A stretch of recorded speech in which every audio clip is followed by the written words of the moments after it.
Assalamualaikum warahmatullahi wabarakatuh. Ayol ikhwah at-talaba fi syu'batil lugha al-arabiyya wa adabiha. Nahnu al-an fi al-liqa'i ats-tsalits li madati tadawuli, ilmi tadawuli. Wa nahnu nurid an natahaddath an nadhariyah tsaniyah li dalalatil jumlah. Saya ingin memperbincangkan tentang teori yang kedua dari dalalah kalimat, dalalah jumlah, yaitu nadhariyah tarkib amik atau teori struktur dalam yang diketengahkan oleh Noam Chomsky, yang dalam bahasa Inggris disebut Deep Structure Theory. Tayyib, Noam Chomsky itu menjelaskan tahap-tahap terproduksinya sebuah bahasa. Menurut Noam Chomsky, sebuah ungkapan bahasa itu harus melalui 7 tahap sampai akhirnya terwujud sebuah ungkapan berbahasa tersebut. Satu persoalan yang sering kita abaikan adalah setiap kita berbicara itu sebenarnya kalimat-kalimat yang kita tuturkan itu berasal dari mana? Di manakah kalimat-kalimat itu sebelumnya sehingga kita bisa mengungkapkannya? Maka Noam Chomsky menjelaskan bahwa sebelum sebuah ujaran itu terucapkan atau tertuliskan dalam sebuah simbol-simbol linguistik dalam bahasa, dia harus melalui 7 tahap. 7 tahap itu adalah, yang pertama adalah semantic representation, kemudian yang kedua semantic components, kemudian yang ketiga deep structure, kemudian yang keempat transformation rules, kemudian berubah menjadi surface structure, kemudian berubah menjadi phonological components, kemudian yang terakhir menjadi phonetic representation. Jadi tahap yang pertama atau semantic representation itu adalah sesuatu yang abstrak, yang ada dalam alam pikiran seseorang tentang sebuah ide, tentang sebuah gagasan yang ada dalam otaknya. Ini tentu abstrak dan tidak mungkin linguistik akan menyentuh pada tataran semantic representation. Kemudian ide yang masih abstrak itu berusaha mewujudkan diri menjadi semantic components. Jadi ada komponen-komponen semantik, komponen-komponen makna yang mengorganisir semantic representation itu. Kemudian dari semantic component itu berubah menjadi deep structure atau struktur dalam yang akan kita bicarakan pada pertemuan kali ini. Jadi deep structure itu adalah makna yang tersimpan, makna yang laten yang ada dalam sebuah tuturan. Dia tersembunyi di dalam sebuah tuturan. Kemudian dari deep structure itu berubah menjadi transformation rules. Jadi ada perubahan bentuk dari struktur dalam ini menjadi satu jabatan-jabatan tertentu yang dimiliki oleh kata yang terlibat dalam sebuah tuturan atau kalimat. Transformation rule inilah yang kemudian bermetamorfosis menjadi surface structure atau struktur luar. Surface structure atau struktur luar. Kemudian dari struktur luar ini lahir phonological components untuk merubah dirinya menjadi suara. Ada komponen-komponen yang secara sangat cepat itu terjadi pada proses terbentuknya sebuah tuturan. Dan akhirnya di tahap yang ketujuh, barulah tuturan itu keluar dari mulut seseorang yang disebut dengan phonetic representation. Betapa maha kuasanya Allah yang mampu memberikan tools dalam diri manusia itu sehingga 7 tahap ini bisa dilalui dengan waktu yang relatif sangat cepat. Kalau kita lihat orang berbicara dalam waktu yang lama, kita bisa membayangkan berapa kecepatan 7 tahap ini yang terlampaui dengan durasi waktu yang mungkin 0,000 sekian detik. Inilah maha kuasanya Allah yang menciptakan manusia fi ahsani taqwim. Kalau manusia disebut al-insan hayawanun natiq.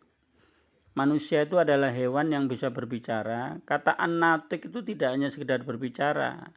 Karena dari natiq itu kemudian lahir kata mantik yang artinya logika. Maka hayawanun natiq itu tidak hanya sekedar berbicara, tapi dalam pembicaraan itu ada aspek logika yang membangun keteraturan kalimat yang dikeluarkan oleh seseorang itu. Jadi hayawanun natiq itu tidak hanya sekedar berbicara, tapi ada aspek logik, ada aspek ilmiah yang ada di dalam tuturan-tuturan manusia. Dan itu melalui 7 tahap ini. Kita tidak akan membicarakan 7 tahap ini secara mendalam, tapi di pertemuan yang ketiga ini kita akan membahas tentang nazariyah tarkib amik atau deep structure theory atau teori struktur dalam. Teori struktur dalam atau deep structure atau nazariyah tarkib amik itu diketekankan Chomsky dalam linguistik post-strukturalis. Kalau kita bicara aliran strukturalis atau al-manhaj al-binyawi, itu aliran itu mengkaji bahasa berdasarkan struktur-struktur pembentuknya secara linguistik, ya. Akan tapi setelah post-strukturalis, orang mulai beranjak meninggalkan kajian bahasa berdasarkan struktur untuk nanti pada tahap akhirnya akan masuk dalam linguistik fungsional atau dalam bahasa Arab disebut al-manhaj al-wazifi li'ilmil lughah. Jadi bahasa sudah tidak dikenali lagi secara strukturnya, tapi dari sisi fungsinya. Kadang orang ketika mengkaji bahasa secara struktur, dia terjebak pada aturan-aturan formal berbahasa, padahal bahasa itu belum tentu dimaknai secara struktural, tapi lebih pada fungsional. Satu contoh, kalau ada seorang ayah melihat anaknya yang bandel sering memanjat pohon, karena saking jengkelnya, sang ayah mengatakan, teruskan memanjat pohon. Itu kalau kita kaji kata teruskan memanjat pohon secara struktural, kita bisa salah paham. Kita akan mengartikan ayah itu memerintahkan anak untuk terus memanjat pohon. Tapi pada kenyataannya anak itu justru turun dari pohon. Karena sang anak memahami bahwa kalimat itu secara fungsional justru berisi ancaman dan larangan. Maka aspek konteks ya, itu sangat mempengaruhi kajian-kajian bahasa di era-era berikutnya. Jadi istilah asyak ya, siyaqul lughah itu menjadi bagian penting dalam kajian-kajian bahasa termutakhir yang nanti akan kita kaji dalam kajian pragmatik. Noam Chomsky menjabarkan sebuah konsep dimensi berbahasa yang dikenal sebagai struktur dalam dan struktur permukaan. Ada deep structure, ada surface structure. Kalau dalam bahasa itu ada struktur batin atau struktur dalam dan struktur permukaan atau surface structure. Konsep ini menawarkan penggolongan kegiatan berbahasa ke dalam dua lapisan, yaitu lapisan atas dan lapisan bawah. Lapisan atas atau struktur permukaan berarti bahasa yang diujarkan atau dituliskan baik secara nyata maupun hanya sekedar dalam benak kesadaran atau di dalam hati. Sedangkan lapisan bawah atau struktur dalam adalah representasi kemaknaan yang sebenarnya berasal dari bentuk bahasa tersebut. Dengan kata lain, struktur batin atau struktur dalam merupakan tempat kejadian berbahasa yang sebenarnya secara mental, sedangkan struktur permukaan adalah wujud bahasa yang didasarkan atas lapisan batinnya. Lapisan atas dan lapisan bawah ini dapat dikaji berdasarkan aspek semantik kemaknaan dan aspek sintaksis atau tata kata. Analisa terhadap makna kalimat melalui struktur dalam yang dikatakan oleh Noam Chomsky itu dilakukan melalui analisa diagram pohon atau yang disebut dengan trees diagram.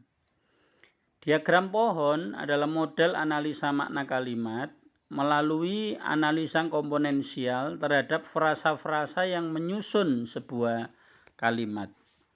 Di mana kita memahami kalimat itu terdiri dari frasa-frasa ya. Kalau kita ungkapkan dalam bahasa Arab itu ada tarkibul kalimah atau susunan kata itu yang disebut dengan frasa yang menyusun sebuah tarkib al-jumlah. Frasa itu dalam bahasa Inggris ada noun phrase atau frasa nominal atau frasa yang terdiri dari kata benda, ada verb phrase atau frasa verba yang unsur utamanya adalah kata kerja. Jadi ada noun phrase, ada verb phrase. Ini ada satu contoh analisa diagram pohon dalam teori struktur dalam atau deep structure ya.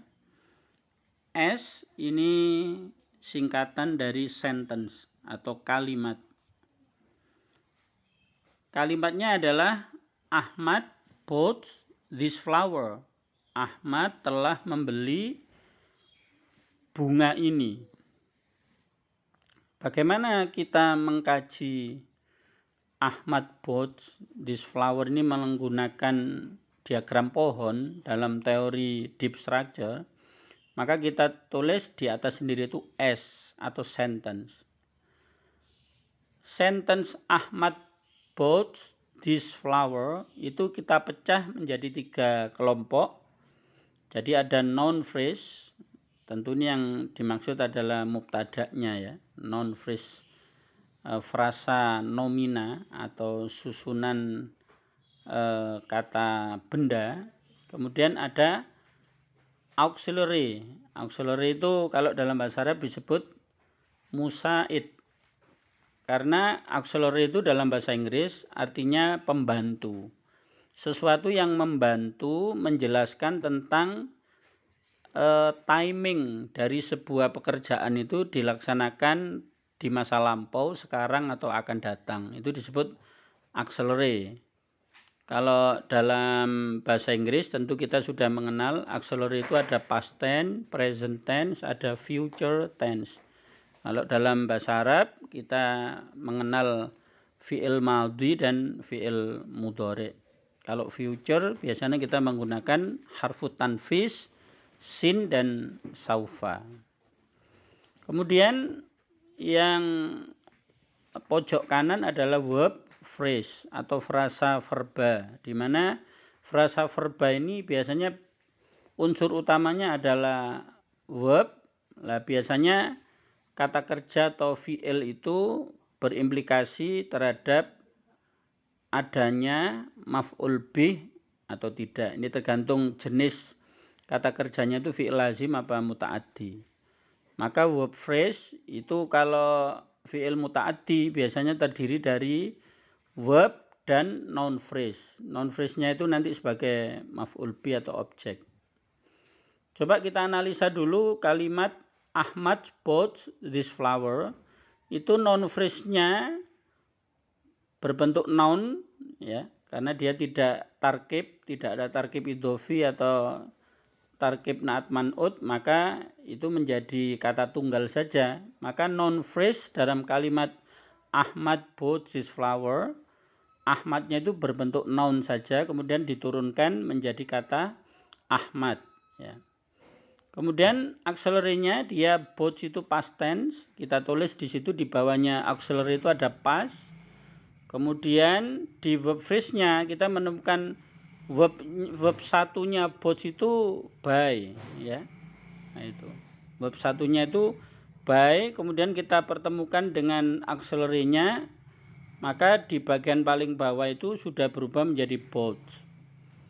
Perlu diingat ya, untuk menganalisa makna kalimat menggunakan deep structure, menggunakan diagram pohon, itu kalimat yang akan dianalisa itu nanti di bagian bawah harus terletak lurus. Jadi Ahmad bought this flower itu ditaruh di bawah sendiri sehingga lurus terbaca di bawah. Kemudian karena verbnya ini kata by ini membutuhkan objek, maka verb phrase-nya terdiri dari dua, yaitu verb dan noun phrase. Nah, noun phrase-nya yang nanti akan menurunkan this flower itu terdiri dari dua, yaitu determiner atau pembatas dan noun. Karena tidak semua bunga yang dia beli, maka dia perlu pembatas determiner yaitu this. Noun-nya tentu flower. Maka this flower ini menjadi objek dari kalimat itu. Maka jadilah kalimat itu menjadi Ahmad bought this flower di bagian bawah sendiri itu. Nah, saya berikan keterangan. NP adalah noun phrase, frasa nomina, frasa benda. Aux itu auxiliary atau musaid atau pembantu. Verb phrase itu frasa verba, kata kerja. Noun ya N itu noun. Past ini past tense. V itu verb. Det artinya determiner. Prep itu preposition. Tapi preposition nanti akan kita gunakan di kalimat berikutnya yang lebih panjang. Itu untuk kalimat yang sederhana sebagai contoh awal dari penerapan diagram pohon pada teori deep structure. Kemudian kita beralih pada contoh yang lebih panjang kalimatnya, yaitu Ahmad bought this flower in Bali for Aisyah. Ahmad telah membeli bunga ini di Bali untuk Aisyah. Karena kalimat ini panjang, maka tentu analisa diagram pohonnya juga semakin lebar itu ya, karena kalimatnya panjang. Nah, itu kita perhatikan bagian ini. Di sini ada S, itu tentu sentence, singkatan dari kalimat, yaitu Ahmad bought this flower in Bali for Aisyah. Kemudian S kita pecah seperti biasanya, ada noun phrase, ada auxiliary, ada verb phrase. Kemudian noun phrase-nya kita turunkan menjadi noun. Di situ ada kata Ahmad. Kemudian auxiliary-nya masih tetap past tense. Kita gabungkan dengan verb-nya jadi kata by. Kemudian karena dia past tense, maka dia berubah menjadi bought. Nah, ini yang berubah tentu VP-nya ini semakin panjang. Kalau tadi kita hanya menemukan verb phrase-nya itu terdiri dari verb dan noun phrase, yaitu bought this flower. Tapi karena di sini ada kata in Bali dan for Aisyah, maka VP itu juga menurunkan PP1 dan PP2. PP1 itu artinya preposition phrase. Keterangan kata depan ya. Preposisi itu kata depan, phrase ya frasa. Frasa preposisi itu terdiri dari satu preposition dan noun ya. Untuk PP1 preposisinya adalah in, nounnya adalah Bali, untuk PP2-nya, preposition phrase-nya ada preposisinya ada for, kemudian noun-nya ada Aisyah.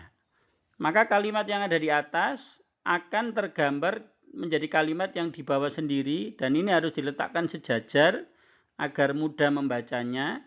Menjadi Ahmad yang dibawa bought this flower in Bali for Aisyah. Nah, penjelasan di bawahnya, PP itu preposition phrase, that-nya itu determiner, preposisi prep yaitu preposition. Inilah saya kira kajian awal kita di teori struktur dalam. Semoga bisa dibaca dengan baik dan kemudian dirangkum dengan tulisan tangan. Coba bagan ini ditulis pakai tangan, kemudian dimasukkan di kolom tugas di e-learning. Insya Allah minggu depan kita akan memperdalam lagi teori ini dengan contoh dalam bahasa Indonesia dan contoh dalam bahasa Arab. Mari kita nanti minggu depan mencoba untuk mengkaji teori ini dan kita terapkan dalam contoh-contoh kalimat berbahasa Arab. Ya, siapa tahu ini menjadi teori yang kalian pakai di skripsi kalian. Kalian menganalisa headline misalkan di sebuah surat kabar berbahasa Arab, kemudian kamu kaji makna kalimatnya berdasarkan teori deep structure atau struktur dalam. Saya kira ini saja, jangan lupa absen dan mengerjakan tugas, ditulis tangan dan dimasukkan di kolom tugas di e-learning. Naktafi bihadza. Wassalamualaikum warahmatullahi wabarakatuh.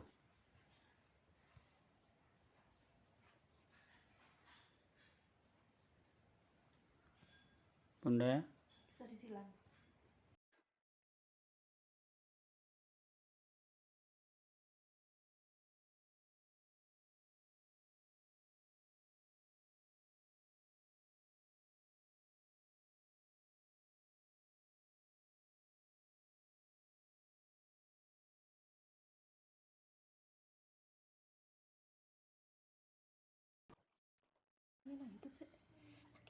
Duh, kok Anda tidak dapat menyimpan?